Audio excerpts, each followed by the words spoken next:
Chers fidèles du Christ, chers amis, chers chercheurs de Dieu, que la paix et la joie de Dieu inondent vos cœurs et habitent en vous en plénitude. Heureux de nous retrouver dans le cadre de Lumière dominicale pour parler de Dieu et apprendre à parler avec Dieu. Vous avez sûrement saisi la nuance. Dans le cadre de notre méditation dominicale, les textes sur lesquels nous nous sommes appuyés sont Genèse 18, 20 à 32, Colossiens 2, 12 à 14 et Luc 11, 1 à 13.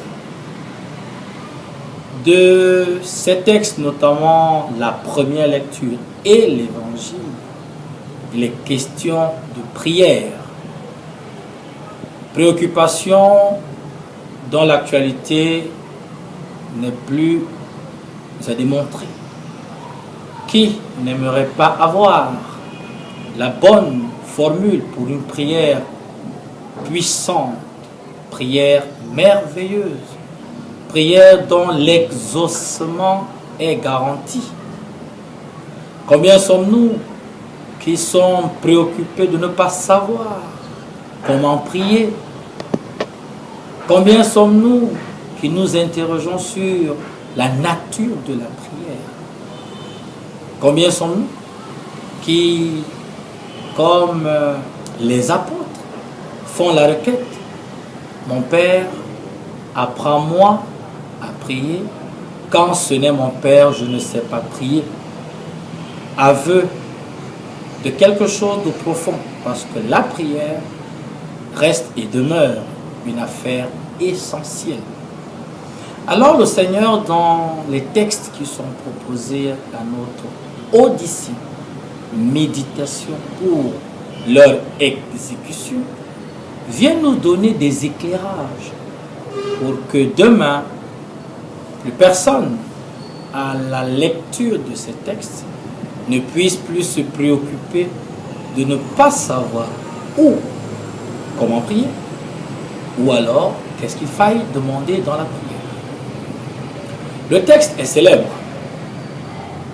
Abraham face à Dieu au sujet de la ville de Sodome et Gomorrhe, dont le péché a dépassé, dirait l'autre, les limites, et cela est arrivé aux yeux de Dieu, qui va décider, n'est-ce pas, de punir, puisque faute appelle punition ou pardon. Et c'est intéressant l'attitude d'Abraham, nommée ici, fort à propos, prière d'intercession. Apprendre à prier pour les autres, apprendre à se tourner vers Dieu pour le bien des autres. Il est dit quelque part dans les Saintes Écritures que la prière du juste a beaucoup de puissance. On le lit dans l'épître de Saint Jacques. Alors, Abraham va se livrer à un exercice de diplomatie, si je peux m'exprimer ainsi, dont le but est d'apaiser le courroux divin à côté des méfaits de la ville de Sodome. De 50 justes à 5. Remarque la proportion. Mais jusque-là, la requête divine est la même. S'il y a 5 justes, je m'abstiendrai. Ma colère ne va pas s'exprimer. Pourquoi? La raison est simple. Dieu n'est pas le Dieu qui détruit. Au contraire, il est le Dieu qui construit, le Dieu qui préserve. On va se rappeler en ce dimanche ce que le prophète Ézéchiel dit dans son chapitre 18e vers la fin. Je ne veux pas la mort du pécheur, mais qu'il change de vie, change de route, qu'il se répande, qu'il se convertisse afin qu'il vive. Ne suis-je pas le Dieu de la vie? La réponse est oui. Dieu ne nous a pas créés pour la mort. Le livre de la sagesse, en son chapitre 3, nous dit que Dieu nous a créés pour l'immortalité. Quelle bonne nouvelle! Quelle heureuse nouvelle. Mais je voudrais, à côté de cette attitude d'Abraham qu'il faut louer, apprécier et même recommander, nous poser notre question, à mon sens, intéressante. Quel visage de Dieu nous révèle Abraham? Ou du moins, quel visage de Dieu révèle-t-il de lui-même dans son échange avec son serviteur, notre Père dans la foi? Tout au long de cet entretien, nous découvrons un Dieu patient. Nous découvrons un Dieu compréhensif. Nous découvrons un Dieu plein de bonté. Un Dieu lent à la colère. Un Dieu miséricordieux. Voilà le Dieu dont nous sommes les fils et filles. Voilà le Dieu que nous devons adorer, rechercher. Voilà le Dieu qui nous a créés à son image et à sa ressemblance. Genèse 1,26. Afin que nous soyons comme lui, patients, compatissants, pleins de bonté, compréhensifs, miséricordieux. Si je puis me permettre, dans le cadre de notre méditation et réflexion, ce Dieu-là est bien le contraire de tous les dieux, ou du moins des idoles, qui brillent par leur violence, leur dureté de cœur, et dont le pardon n'est pas la chose la mieux partagée. Vous comprenez donc, ou nous comprenons pourquoi, derrière ce texte, Abraham nous invite à faire ou à demeurer fidèles à ce Dieu-là. Oui, le Seigneur se révèle à nous comme un Père, avec ses traits. Aussi, moi qui aujourd'hui prends connaissance de ce texte, est-ce que je ressemble à mon Père? Suis-je patient, tolérant, compréhensif, plein de bonté, miséricordieux? En cette année sainte de la miséricorde divine, comment ma prière est-elle expression ou demande de la miséricorde? On va se rappeler que le pape François a pris dans l'évangile de Luc, chapitre 6, verset 36, le thème directeur. Soyez miséricordieux comme l'est votre Père. On aurait dit aujourd'hui, eh bien, comme Abraham, oui, prions pour les autres, mais soyons comme celui qui nous a créés. Que de libération, que de guérison derrière ce texte, si simplement nous voulons nous mettre dans la logique de l'ouverture à la bonne nouvelle. Oui, apprenons à intercéder. Le ministère de l'intercession, pour parler comme mes frères charismatiques, est un ministère dont nous devons aujourd'hui découvrir et approfondir la puissance. Prier pour les autres. Quelle œuvre de charité. Prier avec les autres. Quelle œuvre de charité. Eh bien que en ce 18e dimanche, chacun de nous redécouvre la grâce de l'intercession. Que l'on, tant soit peu, oublie ces prières un peu trop personnelles pour nous ouvrir à la dimension de l'autre. S'occuper de l'autre, c'est la garantie que Dieu va s'occuper de soi. Eh bien, demandons à Abraham, notre Père dans la foi, la grâce de l'intercession. Et justement, dans cette perspective, le pape François, encore lui, à la suite de l'évangile, va nous inviter à ne pas être indifférent au sort des autres. Un enfant de Dieu n'a pas le droit de dire « ça ne me concerne pas, ce sont ses oignons », quand même son frère serait dans les pires difficultés. Priez toujours pour les autres, afin que la grâce du Seigneur touche, n'est-ce pas, celui dont on veut l'amélioration de la situation. Et je suis heureux, avec chacun d'entre vous, de découvrir que Dieu n'est pas destructeur, le contraire des idoles. Dieu est protecteur de la vie. Dieu est garant de la vie. Dieu est constructeur. Il nous ouvre un avenir à travers le pardon pour que nous repartions sur des bases nouvelles. Que nous n'oublions jamais ce qu'a dit Ézéchiel, je l'ai dit tantôt. Dieu ne veut pas la mort du pécheur, mais que celui-ci prenne conscience de son péché et qu'il revienne. Le verbe revenir dans la Bible a une importance capitale, surtout dans la logique n'est-ce pas, de la conversion. Mais aussi, comme Abraham le signifie, n'ayons pas peur d'être juste. Le juste est cet homme, cette femme que Dieu remplit de sa vie au quotidien. Le juste est cet homme, cette femme qui simplement est disposé et disponible à l'action divine. Quant à l'épître de Paul, Colossiens chapitre 2, les versets 12 à 13, 12 à 14 autant pour moi, il est question de redécouvrir la puissance, n'est-ce pas, de notre baptême. Le baptême nous a régénérés, faisant de nous un être neuf. Occasion donnée pour nous rappeler ici deux choses. La première, les trois dimensions du baptême. Le baptême fait de nous un prophète, un roi et un prêtre. Maintenant, chacun, n'est-ce pas, d'approfondir ces significations-là.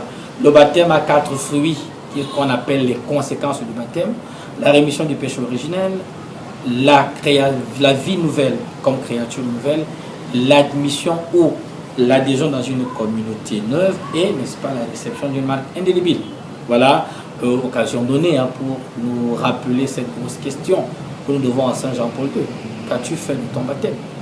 Quel est son impact dans ta vie d'aujourd'hui? Il me plaît de rappeler que tout baptisé doit être un bon intercesseur pour faire un lien avec la première lecture.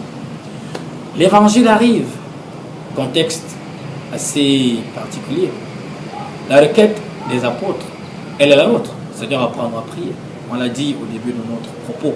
Et Jésus va justement leur donner des pistes. Ce que j'appelle la prière par excellence. Pourquoi? Cette prière, si vous regardez bien, elle a 7 demandes. 7 chiffres parfaits. Et les 7 demandes signifient tout ce que l'on peut demander à Dieu. Jésus nous l'a donné avec une dynamique de hiérarchie. Quand vous priez, dites. Quand vous voulez prier ou vous voulez demander, il y a 7 demandes. Et je vais rappeler que, après le verset 13, il y a une très belle précision du Christ. Jésus a dit que tous ceux qui demandent l'Esprit Saint au Père, il le leur donne. Retenons cela. C'est écrit Luc 11, 13 à 16. On peut dire, je crois que demander toujours l'Esprit Saint et nos prières sont exaucées. Pour nous prévenir contre les prières qui spectaculaires, qui miraculeuses et toutes ces propositions spirituelles qui ont pignon sur rue, aujourd'hui, à travers l'évangile de Luc, le Seigneur recadre, reprécise. Quand il faudra prier, voici ce qu'il faut demander. Nous demandons que le nom de Dieu soit sanctifié. Combien sommes-nous qui demandent justement la sanctification du nom de Dieu? Entendu que nous sommes appelés à être saints. Comment je sanctifie Dieu dans ma vie? La prière, la meilleure serait de dire, Seigneur, aide-moi à sanctifier ton nom. Que ton règne vienne.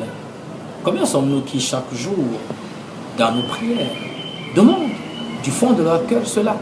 De quel règne s'agit-il?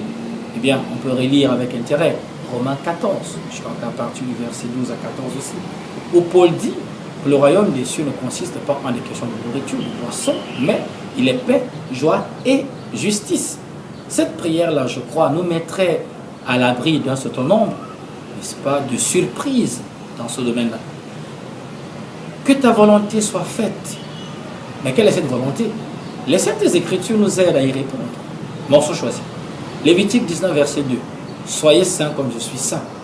Est-ce que j'aspire à la sainteté? Est-ce que j'aspire à ressembler à celui qui m'a créé? Et voilà pourquoi la litanie des saints doit être ou redevenir pour nous chrétiens catholiques un support indispensable. Parce que ces hommes et femmes ont su mettre la dimension de Dieu dans leur vie. Et aujourd'hui, ils sont saints parce qu'ils étaient conformes à la volonté de Dieu. Comment la volonté de Dieu, pour moi, s'exécute dans les domaines politiques, économiques, culturels, médicaux, communicationnels, bref, dans tous les aspects où je peux me retrouver. Jésus continue. Oui, donne-nous le pain de ce jour. Mais, oui, le pain du corps, d'accord, mais d'abord, le pain qui est Jésus. Jésus est le pain de vie. Avons-nous conscience de cela? Demandez au Père de nous donner le pain qui est Jésus-Christ. Et voilà une belle incidence avec le sacrement de l'Eucharistie. À nous qui avons négligé la messe ou qui pour diverses raisons avons abandonné la table eucharistique, c'est là la meilleure prière qui consisterait à revenir et à ne plus l'abandonner pour quelque motif que ce soit. Nous demandons le pain quotidien, nous demandons le pardon des offenses. Oui, nous voulons que Dieu nous exauce, mais nous avons du mal nous-mêmes à pardonner. Le pardon est la clé. Le pardon est une condition indispensable pour l'exaucement de nos prières. Eh bien, pour que nos cœurs soient libérés, il faut libérer nos cœurs du pardon, de tout ce qui est rancune, violence et haine, que nous guérissions de toutes ces choses. Encore que Jésus a dit, la mesure dont nous nous servons sera la même qui m'a servi. Donc, ma prière n'aurait aucun intérêt si je ne suis pas prêt à pardonner. Alors, elle serait explosive si simplement je libère mon cœur de tout ce qui l'alourdit. Et la protection contre le mal, oui, on devra toujours lutter. C'est une question de combat spirituel. Et si on peut justement convoquer l'épître de Paul aux Éphésiens, chapitre 6, versets 10 à 12, ce que Paul a nommé le combat spirituel avec les armes du combat. On peut également convoquer Matthieu 4, 1 à 11, où Jésus a eu pour adversaire le démon et il l'a vaincu par la parole de Dieu. Voilà, chers frères, chers amis, chers chercheurs de Dieu, ce qu'en ce dimanche, le 18e de l'année de grâce, j'ai voulu partager avec toi pour que nous retrouvions la véritable prière. À l'heure des prières spectaculaires, miraculeuses et que sais-je encore, Jésus nous donne le bon, comme on dit, le bon code. Jésus nous donne la prière qui est conforme au dessein du Père. J'ai envie de dire prière miraculeuse, prière puissante, prière complète.